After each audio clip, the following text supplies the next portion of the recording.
वालेकुम एवरीवन।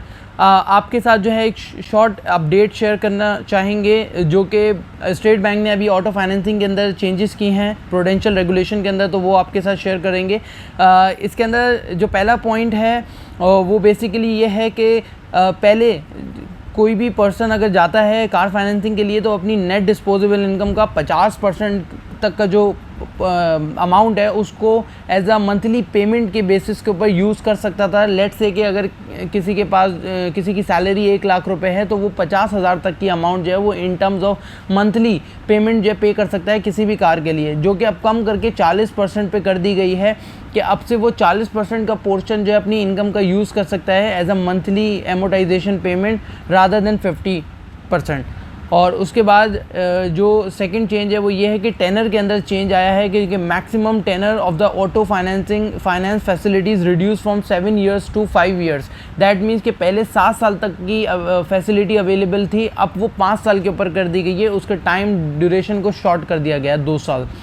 उसके बाद आते हैं जो डाउन पेमेंट थी, जो मिनिमम डाउन पेमेंट थी पहले 15% देनी पड़ती थी, अब वो 30% देनी पड़ेगी आपकी कार की वैल्यू के हिसाब से, कि जो भी कार की वैल्यू होगी उसका पहले सिर्फ और सिर्फ 15% दे के आप कार ले सकते थे। जो रिमेनिंग फंड से वो बैंक बेयर करता था, अब उसको जो है वो 30% पे ले गए हैं, तो रिमेनिंग 70% फाइनेंसिंग बैंक की तरफ से होगी और 30% जो है वो आपकी डाउन पेमेंट होगी।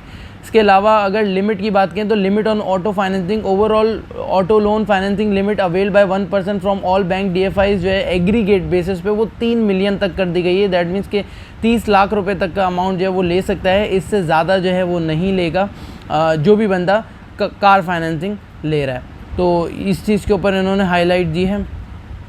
अच्छा, ये जो चौथा पॉइंट जो है वो ये है कि ये सारी की सारी जो फाइनेंसिंग फैसिलिटी की जो चेंजेस हैं वो न्यू और इम्पोर्टेड व्हीकल्स के ऊपर एलिजिबल नहीं होंगी। दैट मीन्स कि बैंक्स एंड DFIs जो हैं वो न्यू जो कार्स या फिर इम्पोर्टेड कार्स हैं आपकी यूज्ड में या फिर न्यू, उनके ऊपर ये फाइनेंसिंग फैसिलिटी नहीं दी जा रही है, बल्कि ये लोकली जो असेंबल्ड कार्स हैं उनको दी जाएगी सिर्फ और सिर्फ। उसके अंदर भी इन्होंने बाइफर्गेशन की है। जो 5th पॉइंट है उसमें है the maximum tenor personal financing except financing extended for the educational purpose as prescribe in the regulation.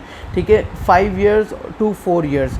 उसके बाद ये सारी की सारी जो अपडेट्स आई हैं ये सिर्फ और सिर्फ लोकली असेंबल्ड और मैन्युफैक्चर्ड कार जो कि अबव 1000 सीसी की कैपेसिटी रखती हैं उनके ऊपर एप्लीकेबल है, जो बिलो 1000 सीसी की कैपेसिटी के ऊपर है उनके ऊपर एप्लीकेबल नहीं है। तो ये एक शॉर्ट स्टेट बैंक ने जो है वो चेंजेस की हैं prudential regulation for consumer financing के अंदर, ताकि इंपोर्ट बिल को जो है वो कर्टेल किया जा सके। उसके ऊपर जो है वो एक चेक लगा दिया गया है कि जो इंपोर्टेड कार्स आ रही हैं और उसके ऊपर बैंक जो फाइनेंसिंग कर रहे हैं और इंपोर्ट बिल जो है वो बढ़ रहा है, तो उस चीज़ को कंट्रोल करने के लिए ये सारी जो है ना मेजर्स ली गई हैं। तो ये आपके साथ शेयर किए। Hopefully you like this video, तो वीडियो को लाइक कर दीजिएगा और शेयर कर दीजिएगा। Thank you so much.